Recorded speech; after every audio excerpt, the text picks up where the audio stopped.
Семья собралась в другой город в рабочую поездку. Это была давно запланированная командировка, связанная с важными делами. Им предстояло отсутствовать около 5 дней. Поскольку в доме жили питомцы, собака и 2 кота, заранее были приняты меры по их уходу. Об этом позаботились ответственно. Собаку, активную и общительную, на это время согласились взять соседи, у которых уже был пес, так что компания у животного точно была бы. Котам же, Винстону и Сии, решили оставить достаточный запас еды и воды, а также договорились с мамой хозяйки, чтобы она навещала их каждый день, проверяла, как они себя чувствуют, и по возможности немного с ними проводила время, чтобы коты не чувствовали себя одинокими. Винстон был крупным ленивым котом с невозмутимым выражением морды. Он мог часами лежать на одном месте, глядя в пустоту, будто о чем-то размышляя. Сия — его полная противоположность. Энергичная, немного тревожная, с тонкой душевной организацией. Она была из тех кошек, которые в один момент могут быть ласковыми, а в следующий — спрятаться под шкаф, если вдруг что-то покажется подозрительным. С хозяйкой у нее была особая связь. Крепкая, теплая и трогательная.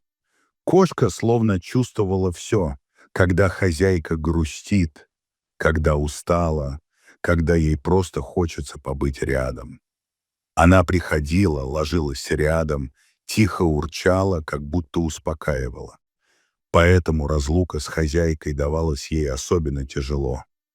И вот наступил день отъезда. Люди уехали рано утром после последних сборов и прощаний. В доме воцарилась тишина. Винстон не обратил особого внимания на отсутствие людей. Он просто переместился на диван и продолжил спать, время от времени подходя к миске. Сия же в этот день долго ходила по дому, заглядывая в комнаты, выглядывая в окна, будто надеясь увидеть возвращающихся хозяев. Уже в первый день все пошло не так, как планировалось. Когда мама хозяйки пришла проверить котов, дома был только Винстон. Он, как обычно, встретил ее ленивым взглядом с подоконника, слегка пошевелив хвостом.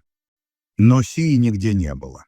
Женщина обошла весь дом, все комнаты, кладовки, даже заглянула под ванну и в кухонные шкафы. Кошки нигде не было. Ни звука, ни шороха, ни намека на то, где она может быть. Женщина предположила, что кошка просто спряталась и вылезет позже. В конце концов, еда и вода оставлены, Винстон ведет себя спокойно. Однако и на следующий день ситуация не изменилась. Во время следующего визита она снова обнаружила только Винстона. Тот был невозмутим, будто все происходящее его совершенно не касается. Сии снова нигде не было. Она не отзывалась на зов, не выходила ни на звук открывающейся двери, ни на голос женщины, к которому, впрочем, не была сильно привязана.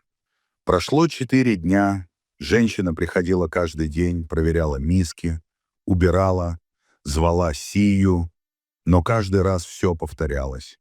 Винстон, здесь, Сии, нет. В какой-то момент она начала волноваться всерьез. Вдруг кошка как-то выбралась на улицу, вдруг потерялась или, не дай бог, где-то застряла. Но все окна были закрыты, двери заперты. Не было ни малейшего намека на то, как она могла покинуть дом. И вот, спустя эти тревожные дни, хозяйка вернулась. Она торопилась домой, скучала по своим питомцам и волновалась за Сию, которую так и не удалось найти во время ее отсутствия. Открыв дверь, она почти сразу громко позвала: «Сия! Кис-кис! Сия!» И в этот же момент с другой стороны комнаты раздалось громкое протяжное мяуканье. Звук, в котором было все — облегчение, боль, обида, тревога. Это был крик души. Кошка сразу дала знать о себе, как будто все это время только и ждала этого голоса, этой родной интонации, чтобы, наконец, выбраться из своего убежища. Хозяйка пошла на звук и нашла Сию за большим диваном. Та лежала, сжавшись, глаза были широко раскрыты, взгляд испуганный. При приближении хозяйки кошка издала еще один жалобный звук, но не двинулась с места. Тогда женщина осторожно взяла ее на руки. Кошка не сопротивлялась, наоборот, прижалась всем телом, уткнулась мордочкой в плечо хозяйки и заплакала. Настоящие кошачьи слезы, не просто влажные глаза, а слезы, которые текли по мордочке, пока она всхлипывала, мяукала, фыркала, сотрясаясь всем телом. Это было настолько неожиданно, что хозяйка сама расплакалась. Ее кошка плакала от облегчения, от перенесенного стресса, от долгих дней в одиночестве, полной тишине и неизвестности. Сия вцепилась в хозяйку, будто боялась, что та снова исчезнет. Казалось, она пыталась рассказать, что ей пришлось пережить. Как было страшно, когда дверь захлопнулась и стало тихо. Как она искала, но никого не нашла. Как она пряталась, думая, что если будет вести себя тихо, то, может быть, все вернется. И вот это, наконец, произошло. И кошка позволила себе выплеснуть все накопившиеся эмоции. Хозяйка гладила ее, шептала что-то успокаивающее, прижимала крепче. В тот момент между ними установилась еще более глубокая связь. Она поняла, насколько чувствительной и преданной оказалась ее кошка. Ведь не каждая кошка будет вот так. Рыдать на плече, пережив стресс разлуки, спрятавшись на несколько дней от всего мира. Винстон же встретил хозяйку, как ни в чем не бывало. Он вышел в прихожую, потянулся, подошел к миске, деловито мяукнул, требуя еды, и пошел обратно на свое любимое место на подоконнике. Ему было все равно, был ли кто-то дома или нет, пока была еда, вода и привычная тишина. В его мире все было под контролем. Сия же в ближайшие дни не отходила от хозяйки. Спала рядом, ходила за ней хвостиком, просилась на руки, урчала, заглядывала в глаза, будто проверяя, точно ли это не сон, точно ли ее снова не оставят.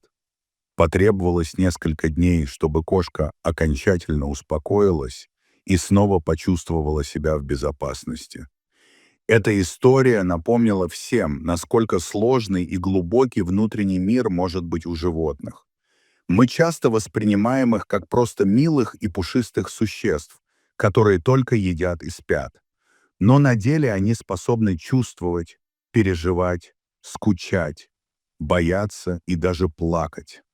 Особенно если между ними и человеком есть настоящая эмоциональная связь, построенная на любви и заботе. С тех пор хозяйка старалась больше не оставлять своих питомцев одних надолго. А если и приходилось уезжать, Сию обязательно передавали в заботливые руки, где бы она ни чувствовала себя покинутой. Ведь она не просто кошка, она часть себя.